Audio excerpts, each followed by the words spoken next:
Hello students, welcome to the Agnij online classes. और आज की क्लास में हम आगे बढ़ाएंगे क्लास 12th बिजनेस स्टडीज़ का टॉपिक फाइनेंशियल मैनेजमेंट।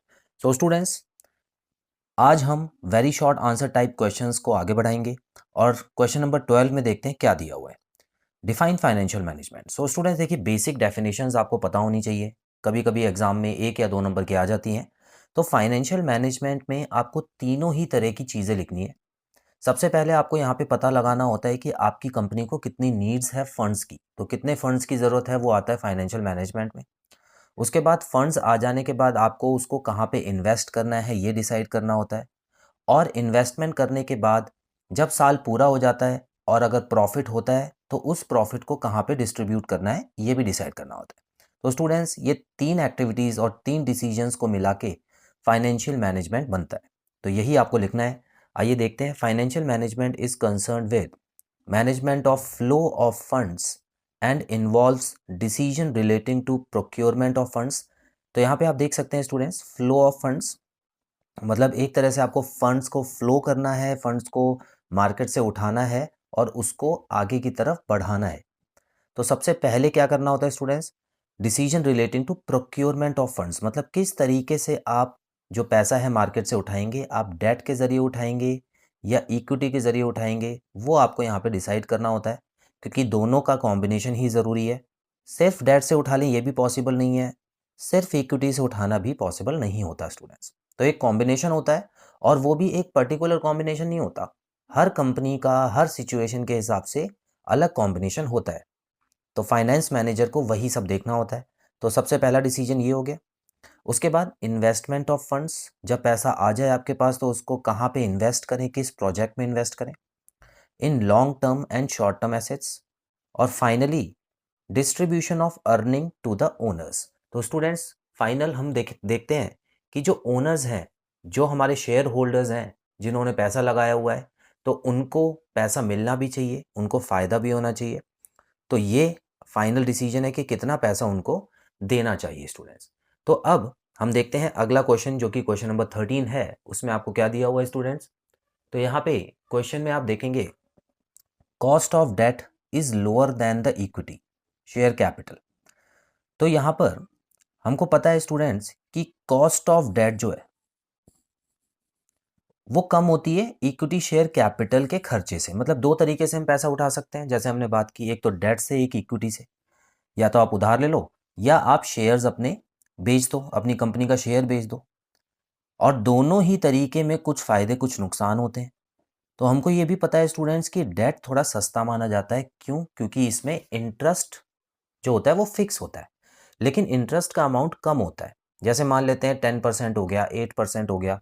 तो इस तरीके से आपको एक रेगुलर इंटरेस्ट देना होता है। लेकिन अगर आपकी जो कंपनी है वो काफ़ी प्रॉफिट कमा ले, जैसे 100% प्रॉफिट कमा ले, जितने पैसे लगाए उसके डबल कर दे, तब भी आपको 10% ही इंटरेस्ट देना होगा। लेकिन अगर इक्विटी शेयर कैपिटल की बात करें स्टूडेंट्स, तो जितना प्रॉफिट कमाया है उसके हिसाब से जो अर्निंग पर शेयर है, मतलब सभी शेयर होल्डर्स का जो शेयर है वो बढ़ता है। तो ये खर्चीला ज़्यादा हो गया। उसके अलावा एक और चीज़ होती है स्टूडेंट्स, जब हम इक्विटी शेयर इशू करते हैं तो उसमें इशू करने से पहले भी काफ़ी खर्चे होते हैं। जैसे अंडर राइटिंग एक्सपेंस हो गया, ब्रोकरेज होती है जो कि हम ब्रोकर्स को देते हैं, गारंटर्स को जब हम कुछ देते हैं कमीशन, तो वो सारे खर्चे जो होते हैं वो इक्विटी शेयर कैपिटल में ज़्यादा होते हैं। तो इसीलिए स्टूडेंट्स इक्विटी शेयर कैपिटल को ज़्यादा महंगा माना जाता है।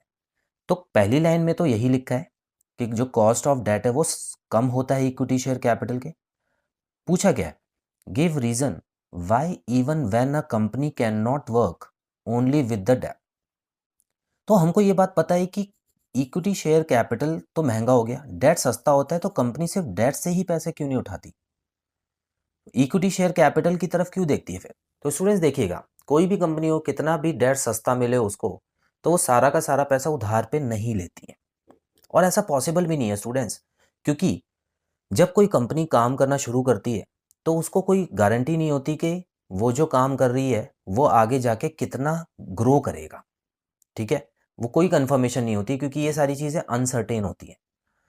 तो अगर कंपनी किसी भी तरह सारा का सारा पैसा मार्केट से उठा लेगी उधार पर, तो क्या होगा, अगर उसका सामान नहीं बिका तो वो उधार उसको चुकाना होगा, जिसमें उसकी एसेट्स तो बिकेंगी, साथ में कुछ लोगों की पर्सनल एसेट्स भी बिक जाती हैं। लेकिन अगर शेयर कैपिटल से अगर आप पैसा उठाते हो तो वो पैसा आपको लौटाने की ज़रूरत नहीं होती। आप सामने वाले को सीधा बता रहे हो कि आप हमारी कंपनी के हिस्सेदार हो। तो अगर खर्चा होगा मतलब नुकसान होता है तब भी आपका हिस्सा है, और अगर फ़ायदा होता है तब भी आपका हिस्सा है। तो वो रिस्क कम हो जाता है वहाँ पे, रिस्क फैक्टर जो है वो थोड़ा कम हो जाता है स्टूडेंट्स। तो याद रखिएगा, कोई भी कंपनी 100% डेट से पैसा नहीं उठाती है। तो इसीलिए आपको आंसर में लिखना है, a company can not work only with debt because a company can not be formed without equity. तो कंपनी पहली बात तो है बनेगी ही नहीं इक्विटी के बिना, क्योंकि स्टूडेंट्स जब कंपनी बनाई जाती है तो उसमें कुछ शेयर होल्डर्स होने ही चाहिए, ये कुछ नियम और कानून भी है।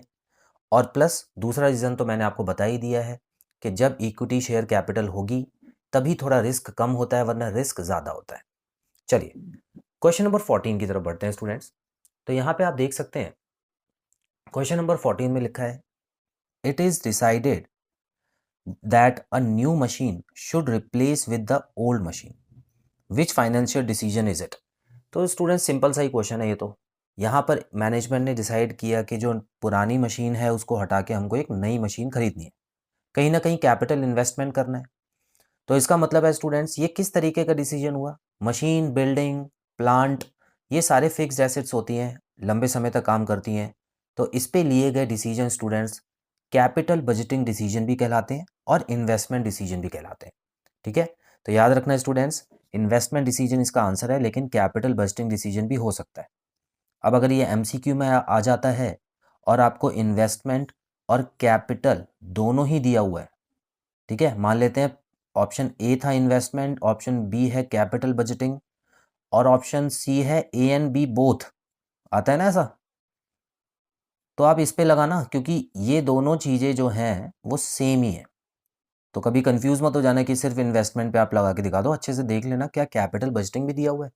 तो अगर दिया होगा तो वो भी इसमें होगा। तो स्टूडेंट्स, आई होप आज की क्लास में पढ़ाए गए क्वेश्चन आपको अच्छे से क्लियर हुए। बहुत ही सिंपल क्वेश्चन थे स्टूडेंट्स, 1 मार्क क्वेश्चन कर रहे हैं अभी हम। तो अच्छे से इसको देख लीजिए किस तरीके से आपको आंसर देना है।